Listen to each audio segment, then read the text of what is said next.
విపరీతంగా వాడుతున్న ఎరువులు, పురుగుమందుల కారణంగా ఆహారం పూర్తిగా విషతుల్యం అవడమే కాక పండించే రైతుకు సైతం పెట్టుబడి భారీగా పెరుగుతోంది. దీనికి భిన్నంగా కేవలం సేంద్రియ ఎరువుల్ని మాత్రమే ఉపయోగించి అధిక దిగుబడి సాధిస్తున్నారు కొందరు యువ రైతులు. వృత్తి విద్యా కోర్సు శిక్షణలో భాగంగా విద్యార్థులు చేస్తున్న సేంద్రియ సాగుపై ప్రత్యేక కథనం. పశ్చిమ గోదావరి జిల్లా కొయ్యలగూడెంలో స్వామినాథన్ వ్యవసాయ వృత్తి విద్య కళాశాలలో విద్యార్థులు సేంద్రియ వ్యవసాయంపై పట్టు సాధించారు. తమ కళాశాలకు అనుబంధంగా వేసిన ప్రయోగ పంటలలో సేంద్రియ సేద్యం ద్వారా అధిక దిగుబడి సాధించారు.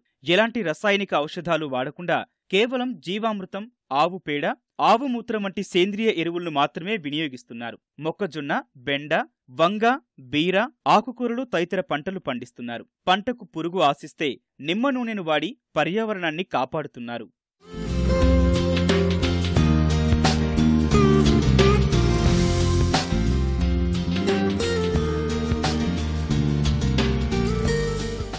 ఆర్గానిక్ ఫార్మింగ్ కిందగా మేము పండిస్తున్నాం. ఏమి కెమికల్స్ ఏమి వేయకుండా పంట అనేది త్వరగా రావాలని కెమికల్స్ అనేది యూజ్ చేస్తున్నారు. సో అలా యూజ్ చేయడం వల్ల ప్రజలకు అనేది హాని కలుగుతుంది. అలా హాని కలగకుండా ఉండడానికి నేను వాళ్ళకి సలహా ఇచ్చేది ఏంటంటే ఆర్గానిక్ ఫామ్ వల్ల వాళ్ళకి ప్రజలకు హాని కలగకుండా ఉండడానికి ఆర్గానిక్ ఫామ్గా చేస్తున్నాము. చుట్టుపక్కల వాళ్ళందరూ కూడా ఇలా చేయాలని చెప్తున్నాం.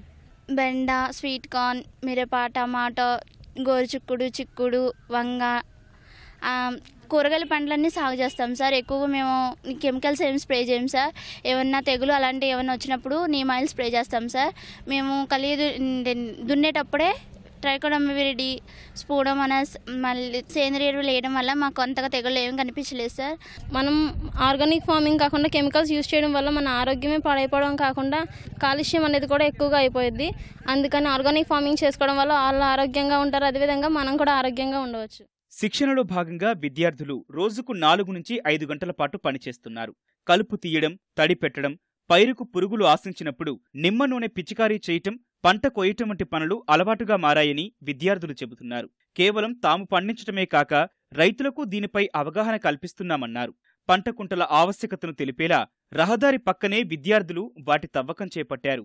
మేము మా ఫీల్డ్లో ఇలా నీటి కుంటలు తవ్వడం వల్ల ఎండాకాలంలో కరెంటు ఉన్నప్పుడు నార్మల్గా ఇరిగేషన్ పెట్టుకొని తర్వాత కరెంట్ లేనప్పుడు చెరువులో ఉన్న వాటర్ని పొలానికి ఇవ్వడానికి మేము ప్రయత్నిస్తున్నాము. నీటి కుంటలు తవ్వుకోవడం వల్ల నేలలో ఉన్న భూగర్భ జలాలు బాగా అభివృద్ధి చెంది మనకి ఎప్పుడు కూడా ఇరిగేషన్ అనేది పొలానికి లోటు లేకుండా చూసుకోవచ్చు. విద్యార్థులు పండించిన పంటకు మార్కెట్లో మంచి గిరాకీ ఉందని అధ్యాపకులు తెలిపారు. ముందుగా వసతి గృహాలు, పాఠశాలలకు సేంద్రియ కూరగాయలు అందించామని తర్వాత నెమ్మదిగా మార్కెట్కు తరలిస్తున్నామన్నారు. ఈ వృత్తి విద్యా కోర్సులో భాగంగా వీళ్ళు ఆర్గానిక్ ఫార్మింగ్ ఎలా చేయాలి, అలాగే వ్యవసాయం ఎట్లా చేయాలి ఏంటన్నది పూర్తిగా వీళ్ళు అవగాహన కలిగించుకుని దీని మీద వ్యవసాయం చేయడం జరుగుతుంది.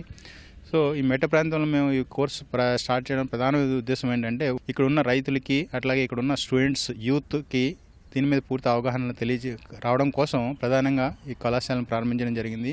మొక్కజొన్న మీద 1,50,000, బెండకాయల మీద 25,000, ఆకుకూరలపై 50,000 వరకు ఆదాయం వచ్చిందని అధ్యాపకులు తెలిపారు.